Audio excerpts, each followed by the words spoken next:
اور اگر کوئی قرآن ایسا ہوتا کہ اس کی تاثیر سے پہاڑ چل پڑتے یا زمین پھٹ جاتی یا مردوں سے کلام کر سکتے تو کیا یہ لوگ ایمان لے آتے؟ بات یہ ہے کہ سب باتیں اللہ کے اختیار میں ہیں، تو کیا مومنوں کو اس سے اطمینان نہیں ہوا کہ اگر اللہ چاہتا تو سب لوگوں کو ہدایت کے رستے پر چلا دیتا؟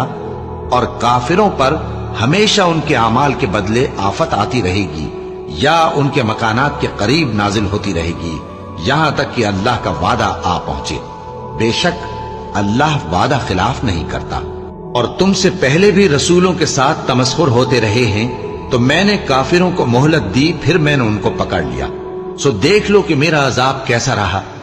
تو کیا وہ جو ہر شخص کے اعمال کا نگراں و نگہبان ہے وہ بتوں کی طرح بے علم و بے خبر ہو سکتا ہے؟